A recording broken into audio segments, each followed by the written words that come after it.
आप देख रहे हैं न्यूज डगर चैनल, आपका भरोसा, हमारी खबरें।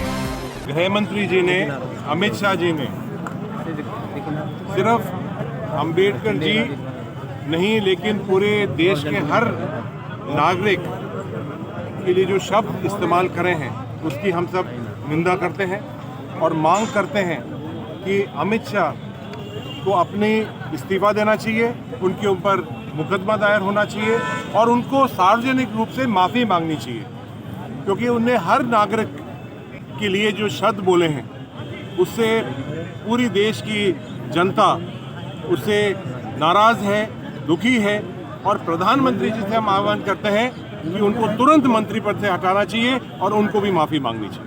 देखिए, ये सारा एक मामला डाइवर्ट करने के लिए बात कर रहे हैं।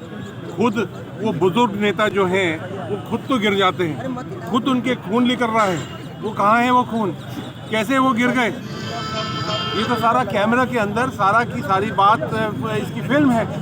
तो ये खुद बात डाइवर्ट करने के लिए एक बुजुर्ग नेता को खुद ही जो शहीद कर रहे हैं, उनका बस चले तो उनको मार भी दें और उसका कई मामला डाइवर्ट हो जाए। संविधान निर्माता बाबा साहब अम्बेडकर पे जिस प्रकार से टिप्पणी की गई है वो निंदनीय है।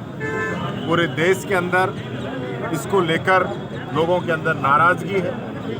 राहुल गांधी जी ने, मल्लिकार्जुन खड़गे जी ने इस बात को बड़ी मजबूती से उठाया है कि अमित शाह को माफ़ी मांगनी चाहिए, इस्तीफा देना चाहिए। आप बाबा साहब के नाम लेने को एक फैशन बता रहे हो। बाबा साहब कोई व्यक्ति नहीं है, एक विचारधारा है जिन्होंने इस देश के गरीब, दलित, पिछड़े, आदिवासी, महिला, शोषित, वंचित वर्ग को आगे लेके आने का काम किया है। जिस व्यक्ति की दुनिया के अंदर सिंबल ऑफ नॉलेज के रूप में पूजा की जाती है, उसके बारे में हमारे देश का गृह मंत्री जिस प्रकार की बातें कह रहा है, ये बहुत ही निंदनीय है।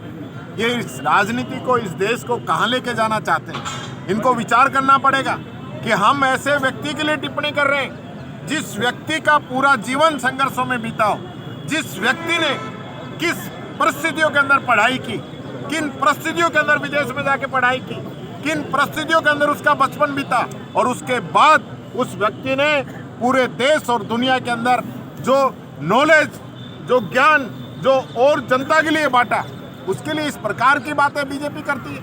ये बीजेपी की जो मनुस्मृति की बातें हैं वो कहीं ना कहीं अमित शाह बोल रहे हैं। इन लोगों के जहन के अंदर इस देश के गरीब तबके के लिए कोई आवाज़ नहीं है, कोई दर्द नहीं है। आज बात होनी चाहिए थी बाबा साहब के ऊपर कि किस प्रकार से जब हम संविधान पे चर्चा कर रहे हैं, 75 साल की आज़ादी हम मना रहे हैं और उस वक्त इस प्रकार की टिप्पणी करना मैं समझता हूँ घोर निंदनीय है।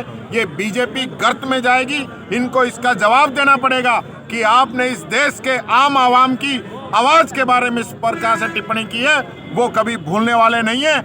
सैनी समाज सामूहिक विवाह एवं समाज उत्थान समिति अलवर द्वारा दिनांक 1 मार्च 2025 शनिवार फुलेरादोज को 28वां सैनी सामूहिक विवाह समारोह आयोजित किया जाएगा।